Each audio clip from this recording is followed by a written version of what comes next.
Je me souviens encore de la première fois que j'ai rencontré Alice. Elle portait un pull trop grand pour elle, ses cheveux blonds noués en une queue de cheval négligée, et ses lunettes glissaient sur son nez alors qu'elle riait d'une blague de notre professeur. C'était à l'université, et je n'avais jamais vu quelqu'un d'aussi captivant. 20 ans plus tard, nous avions construit une vie ensemble. Une belle maison, des voyages mémorables, et une complicité que beaucoup nous enviaient.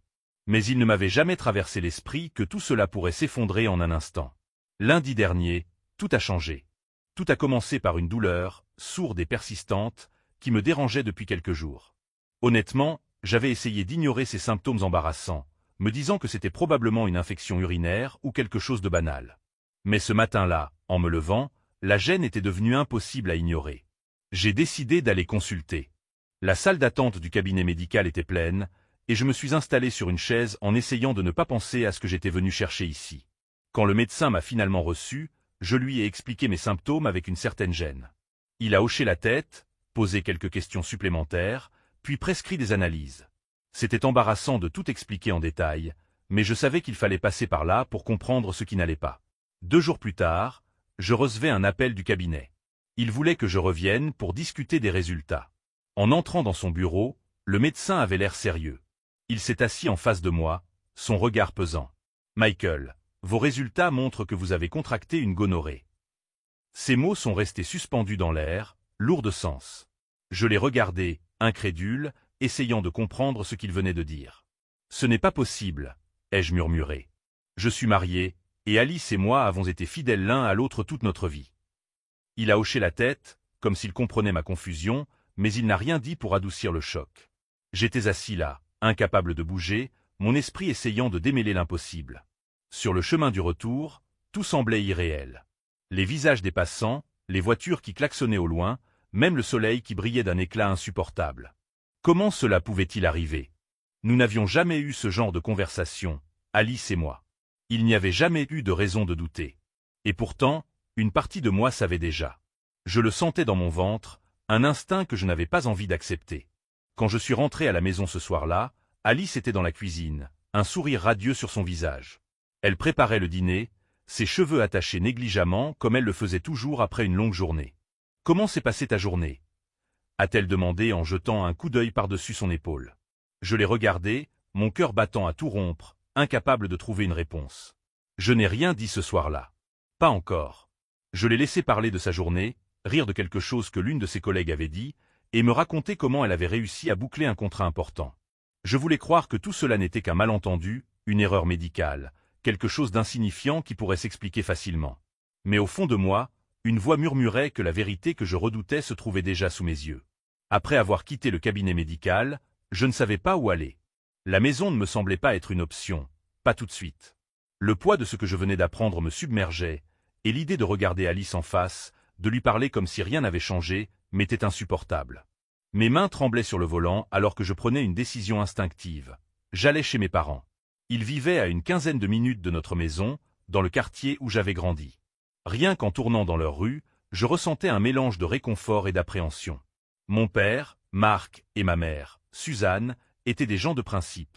Très religieux, ils avaient élevé mon frère et moi avec des valeurs claires, l'honnêteté, le respect, et surtout, la fidélité dans le mariage. Je savais qu'ils auraient des opinions tranchées sur ma situation, mais je ne savais pas encore si je pouvais entendre ce qu'ils avaient à dire. Quand ma mère a ouvert la porte, son sourire chaleureux a failli me faire éclater en sanglots. « Michael, tout va bien ?» a-t-elle demandé immédiatement, remarquant probablement mon teint livide. Je n'ai pas répondu. Je me suis contenté de hocher la tête et de passer à l'intérieur. Mon père était dans le salon, un journal à la main. Il a levé les yeux vers moi, surpris. « Qu'est-ce qui se passe, fiston ?» a-t-il demandé d'une voix grave. Je me suis assis sur le canapé, et les mots sont sortis avant même que je puisse les organiser. « J'ai besoin de vous parler.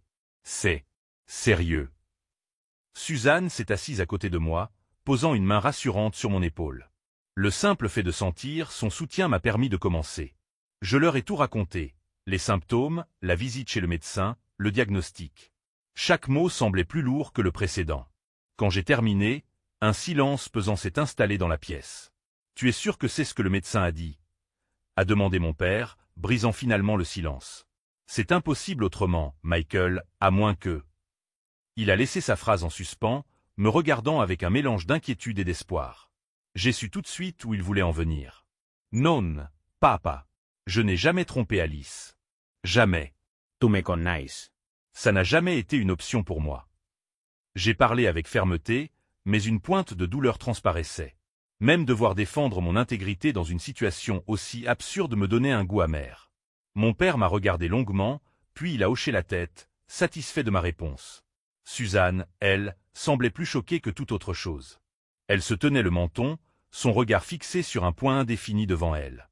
« Alice, tu penses qu'elle… » Elle n'a pas fini sa phrase, mais nous savions tout ce qu'elle voulait dire. « Je ne veux pas le croire », ai-je répondu d'une voix tremblante.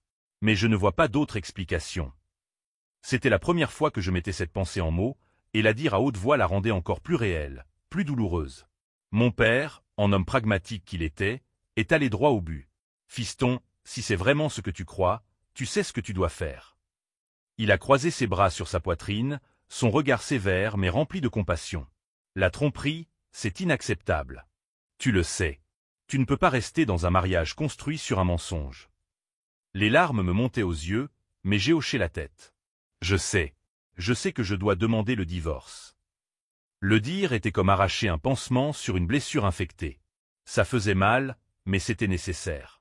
Mon père a immédiatement pris les choses en main. Il a sorti son téléphone et a commencé à chercher un avocat spécialisé en droit de la famille. Je vais t'aider à trouver quelqu'un de bien. On va régler ça de manière propre et rapide. Suzanne, elle, est restée près de moi, me serrant la main comme si cela pouvait empêcher mon monde de s'écrouler. En quelques heures, nous avions trouvé un avocat, un homme recommandé par un ami de la famille, connu pour son efficacité et sa discrétion. Mon père m'a accompagné pour un premier appel téléphonique, où j'ai brièvement expliqué ma situation. L'avocat, un certain Thomas Reynolds, a écouté attentivement et m'a donné rendez-vous pour le lendemain. En quittant la maison de mes parents ce soir-là, je me sentais vidé, mais aussi étrangement soulagé. J'avais fait le premier pas. J'avais pris une décision, et même si je savais que le chemin qui m'attendait serait difficile, je n'étais pas seul. Mes parents étaient là, et pour la première fois depuis le début de ce cauchemar, je sentais que je pouvais m'appuyer sur eux. Quand je suis rentré à la maison après avoir parlé à mes parents, la maison semblait étrangement silencieuse. Alice n'était pas encore rentrée. Je me suis assis à la table de la salle à manger, fixant le vide, les pensées tourbillonnant dans ma tête. Malgré le soutien de mes parents, une partie de moi espérait encore que tout cela n'était qu'un malentendu. Mais au fond, je savais que la vérité était là, quelque part, cachée sous la surface de notre vie apparemment parfaite. Après un moment, une idée m'a frappé. Alice avait toujours été la plus organisée de nous deux concernant les finances.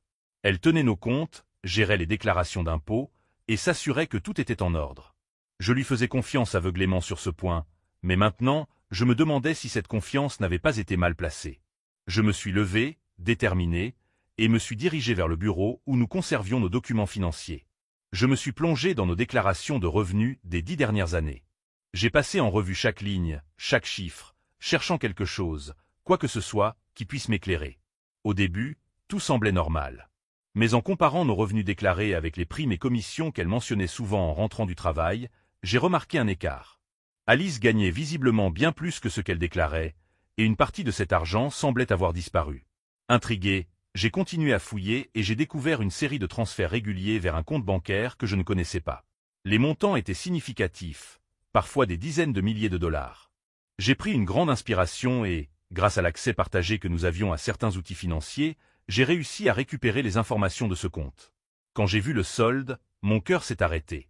Près de 2 millions de dollars y étaient accumulés. Je suis resté figé, essayant de comprendre. Pourquoi Alice cacherait-elle autant d'argent? Depuis combien de temps ce compte existait-il? Et surtout, à quoi servait cet argent? Chaque nouvelle question rendait l'image plus sombre, plus sinistre. À ce moment-là, je savais que je ne pouvais pas continuer seul. Ce n'était pas seulement une question d'infidélité ou de trahison émotionnelle. Alice avait construit un monde secret, et je devais découvrir toute la vérité. Le lendemain matin, après une nuit presque blanche, j'ai engagé un détective privé. Je voulais des réponses claires et des preuves, pas seulement des suppositions. Le détective, un homme du nom de Richard, était direct et professionnel.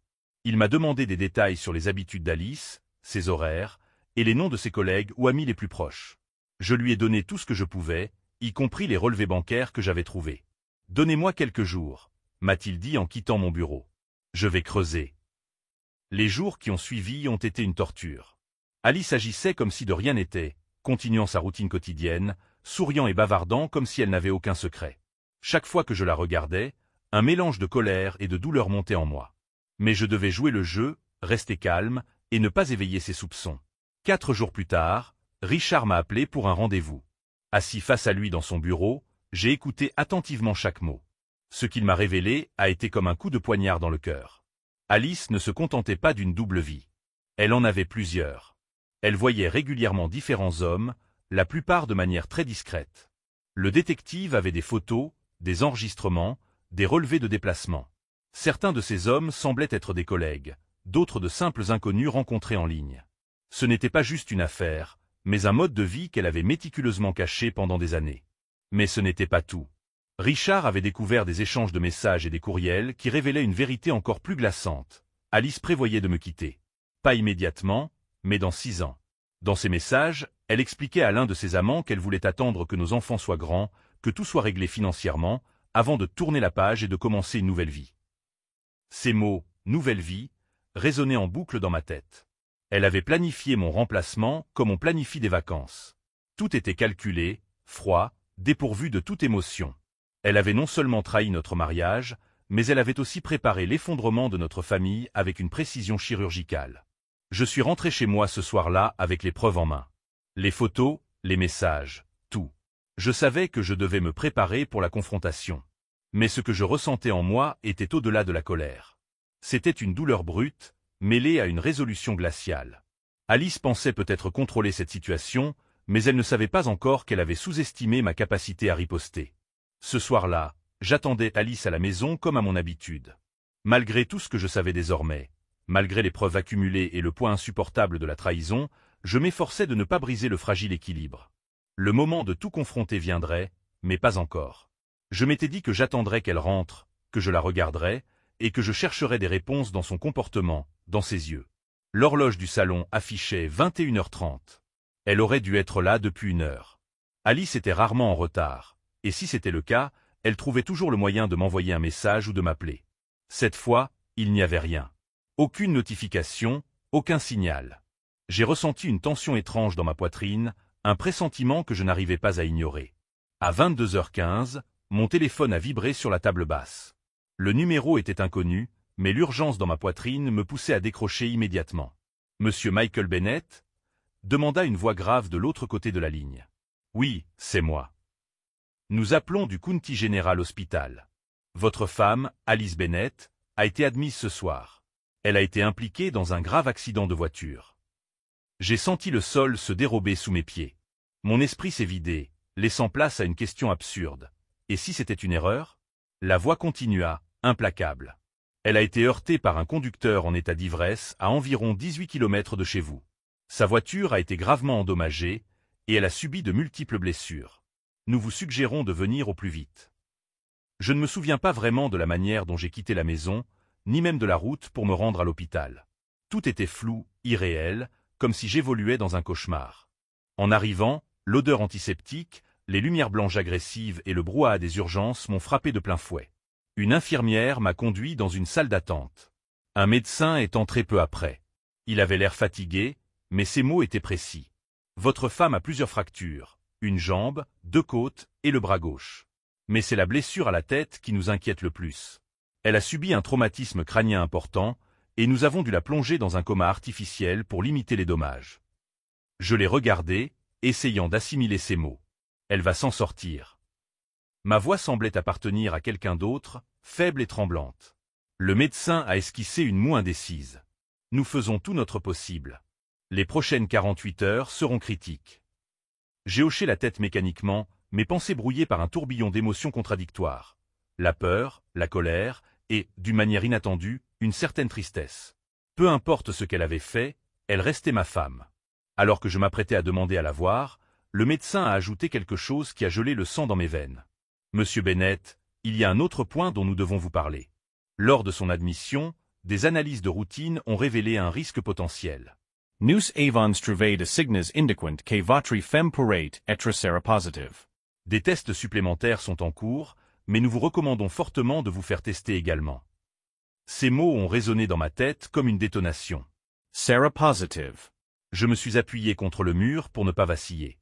C'était un poids que je n'avais jamais envisagé, une conséquence terrifiante qui changeait tout. Quelques minutes plus tard, une infirmière m'a conduit dans sa chambre. Alice était méconnaissable. Des tubes sortaient de partout, un respirateur artificiel rythmait sa respiration, et son visage, habituellement radieux, était marqué par des contusions et des éraflures. Je me suis assis à côté d'elle, incapable de détourner les yeux. Malgré la colère que je portais en moi depuis des jours, à cet instant, tout ce que je ressentais, c'était une douleur écrasante. Je ne savais pas si j'avais envie de la secouer pour des réponses ou de la prendre dans mes bras et de lui dire que tout irait bien.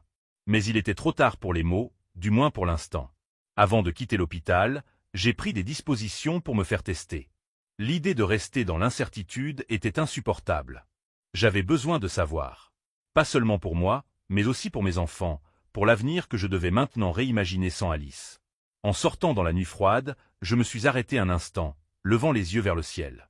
Je me suis demandé comment nous avions pu en arriver là, comment une vie construite avec amour et confiance avait pu s'effondrer de manière aussi brutale. Et pour la première fois depuis le début de tout ça, j'ai eu peur. Pas seulement pour elle, mais pour ce que l'avenir nous réservait, à moi et à ma famille. Le lendemain matin, après une nuit blanche passée à ruminer les événements de la veille, je me suis rendu directement au bureau de Caitlin, mon avocate. Elle m'avait été recommandée par mon père, et je savais que je pouvais compter sur son efficacité et sa discrétion. En entrant dans son bureau, je portais sur mes épaules le poids de décisions que je n'aurais jamais cru devoir prendre. Caitlin m'a accueilli avec un regard sérieux mais empathique. Elle avait déjà été mise au courant des grandes lignes de ma situation, mais j'ai pris le temps de lui expliquer les derniers développements. L'accident, les révélations médicales potentielles et mon désir irrévocable de mettre fin à ce mariage. Elle a écouté attentivement, prenant des notes sans m'interrompre, et quand j'ai fini, elle a hoché la tête. « Michael, vous êtes dans une position difficile, mais il est évident que vous avez pris une décision réfléchie. Je vais préparer les papiers aujourd'hui même. Vous souhaitez les lui donner quand ? » J'ai pris une profonde inspiration. Dès que possible. Mais je ne veux pas la brusquer. Elle est toujours à l'hôpital, dans un coma artificiel. Ce serait cruel de lui imposer ça maintenant. Caitlin a compris immédiatement. Nous pouvons les garder prêts. Une fois qu'elle sera consciente et stabilisée, nous pourrons les lui remettre directement. Voulez-vous que je sois présente pour la remise ? J'ai hoché la tête. Oui, je préfère. Je veux que tout soit fait correctement, sans qu'elle puisse contester les termes ou me faire passer pour le méchant devant nos enfants. Nous avons également discuté des aspects pratiques. Il fallait que tout soit organisé en douceur pour éviter d'ajouter plus de chaos à une situation déjà désastreuse. Caitlin m'a conseillé de m'assurer qu'Alice aurait un endroit où aller après sa sortie de l'hôpital. Une séparation aussi définitive nécessitait de claires lignes de démarcation, tant sur le plan financier qu'émotionnel. En quittant le bureau, une idée m'est venue, louer un appartement pour Alice, un endroit où elle pourrait aller sans revenir à la maison. Cela me permettrait aussi de protéger mes enfants de toute tension inutile. Dès l'après-midi, j'ai visité plusieurs appartements dans un quartier à une vingtaine de minutes de chez nous. J'ai fini par en trouver un, spacieux et meublé, qui convenait parfaitement. J'ai payé 4 mois de loyer d'avance, 12 000 $, pour m'assurer qu'elle n'aurait aucune excuse pour rester chez nous plus longtemps que nécessaire. Le jour suivant, j'ai appelé Jessica, la sœur d'Alice, pour lui expliquer la situation. Elle était sous le choc, mais elle a accepté de m'aider à déménager les affaires d'Alice dans son nouvel appartement.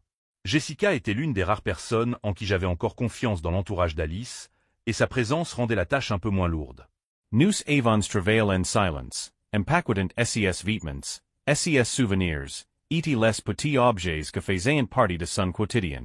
Quand nous avons fini, je suis resté un moment dans la chambre qu'Alice et moi avions partagée pendant tant d'années. Les murs semblaient nus, le vide presque palpable. Ce n'était plus notre espace, plus notre maison. J'ai pris une dernière inspiration, puis j'ai fermé la porte derrière moi, prêt à avancer. Le soir venu, je me suis assis avec mes enfants pour leur expliquer les grandes lignes de ce qui se passait. Je n'ai pas mentionné les détails sordides, bien sûr, mais j'ai expliqué que maman allait avoir son propre appartement pendant un moment et que papa et maman avaient besoin de temps pour réfléchir. Ils étaient jeunes, et même si leurs questions me déchiraient, je savais qu'ils avaient besoin de ressentir une stabilité, même dans ce chaos. En m'allongeant cette nuit-là, je ressentais un mélange de tristesse, de soulagement et de culpabilité. Mais au fond, je savais que je faisais ce qu'il fallait. La tranquillité d'esprit que je cherchais n'était pas encore là, mais pour la première fois depuis des semaines, j'avais l'impression de regagner un peu de contrôle sur ma vie.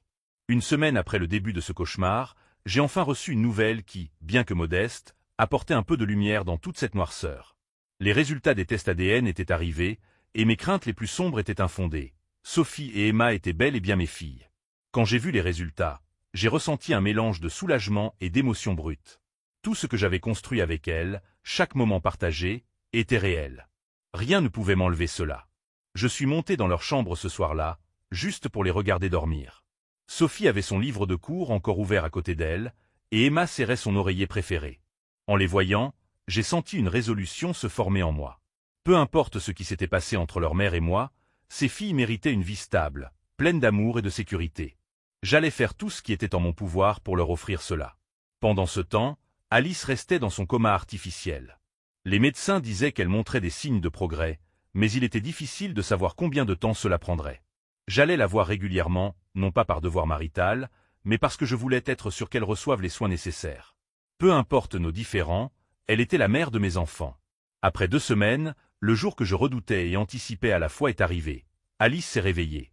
J'ai reçu un appel de l'hôpital pour m'informer qu'elle était consciente, bien que faible et désorientée. Caitlin et moi avons décidé que c'était le moment opportun pour lui remettre les papiers du divorce.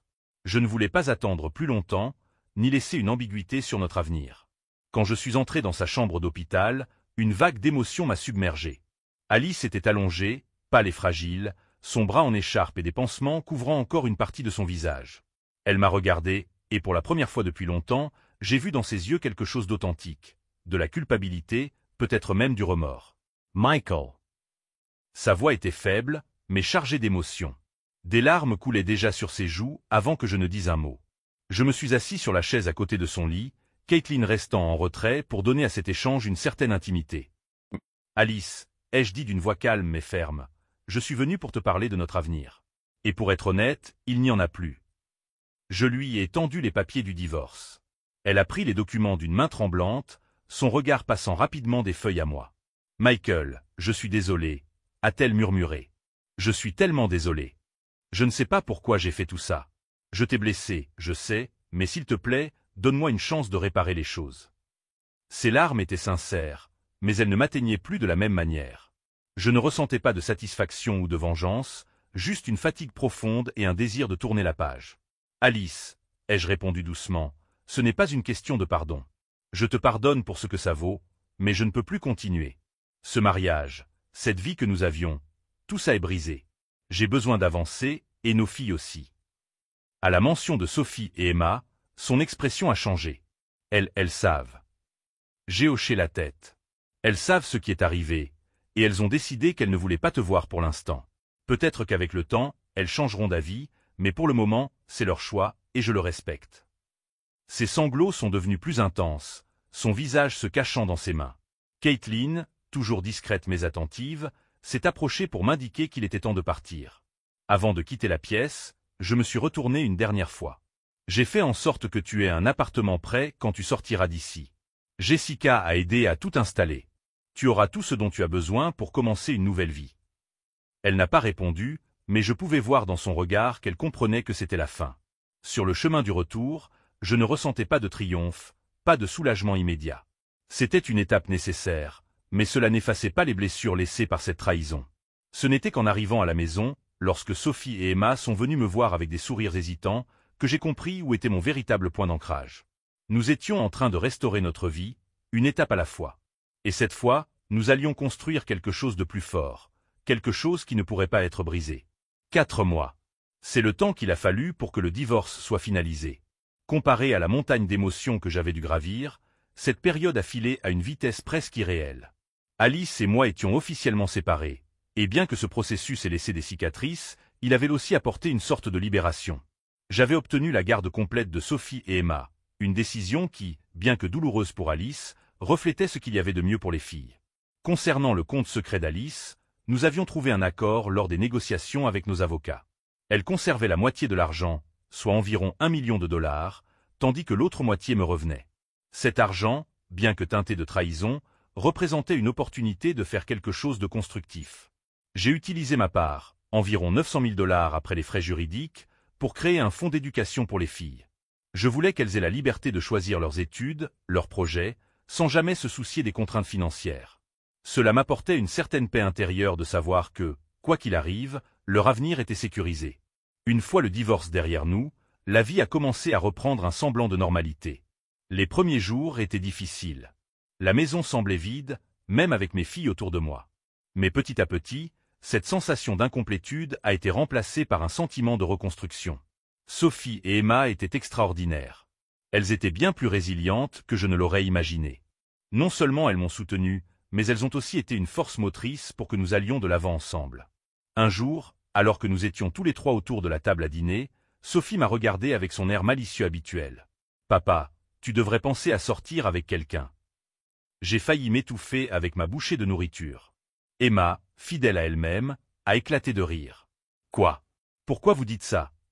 ai-je demandé, gêné. Sophia Haas les épaules. Parce que tu le mérites. Tu es un bon père, mais tu passes tout ton temps avec nous.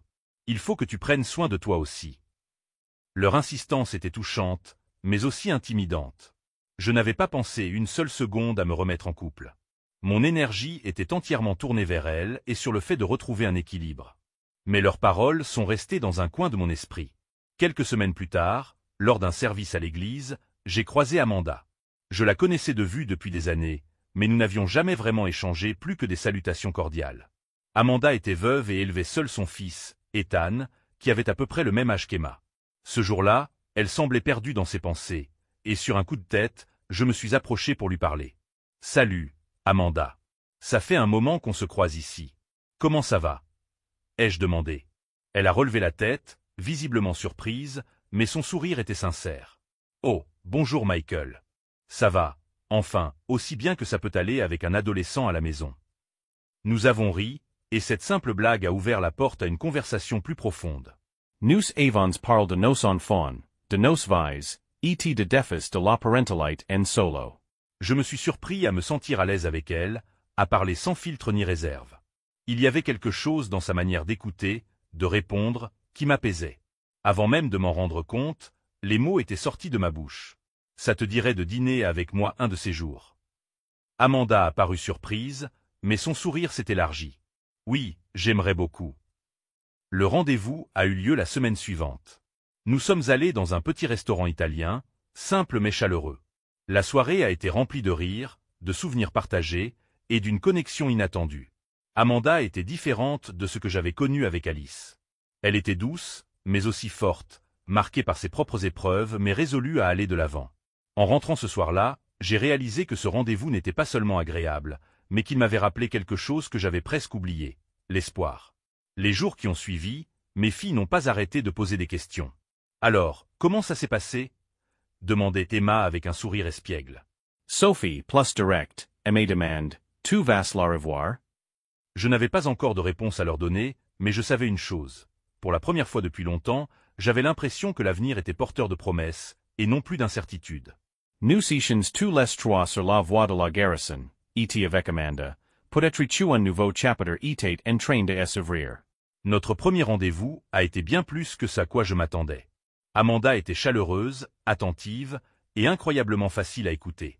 Ce qui m'a frappé dès le début, c'était sa capacité à rendre chaque moment léger, même lorsque nos conversations touchaient des sujets complexes. Nous avons rapidement plongé dans de discussions sur l'éducation de adolescents, partagant anecdotes et stratégies pour naviguer dans le chaos émotionnel de leurs années les plus turbulentes. Emma insiste toujours pour que je lui donne plus de liberté, ai-je dit en riant, mais dès qu'il s'agit de faire la vaisselle, elle devient étrangement invisible. Amanda a éclaté de rire. Oh, ça me rappelle tellement Ethan. Il peut mémoriser chaque statistique de son jeu vidéo préféré, mais dès que je lui demande de ranger sa chambre, il a soudainement une amnésie sélective. C'était simple, naturel.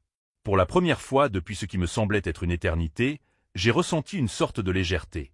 Amanda n'essayait pas de me pousser ou de creuser dans mon passé douloureux.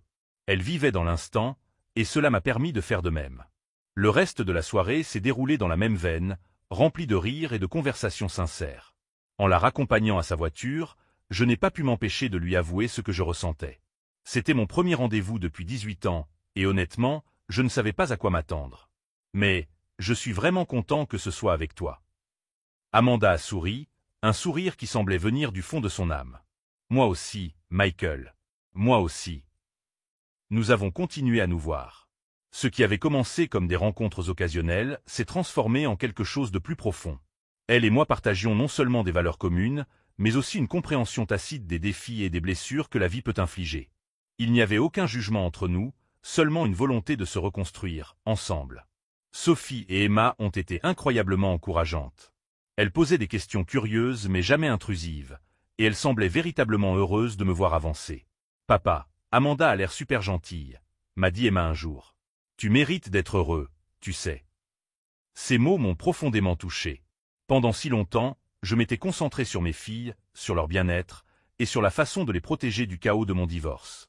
Mais elles me rappelaient que je méritais aussi quelque chose de bon, quelque chose qui m'appartienne. Un après-midi, alors que nous prenions un café, Amanda m'a surpris en me demandant « Michael, tu penses parfois à ce que l'avenir pourrait être ?» J'ai réfléchi un moment avant de répondre. J'y pense de plus en plus ces derniers temps. Et pour être honnête, pour la première fois depuis longtemps, je ne le vois plus comme un poids ou une série de défis insurmontables. Je le vois comme une chance de construire quelque chose de nouveau. Avec mes filles. Avec peut-être quelqu'un d'autre. Elle a tendu la main, posant doucement la sienne sur la mienne. Tu n'es pas seul dans cette vision, Michael. Ces simples mots ont consolidé quelque chose en moi. La douleur de la trahison, le choc des révélations et la difficulté de recommencer à zéro n'avaient pas disparu, mais ils ne définissaient plus ma vie.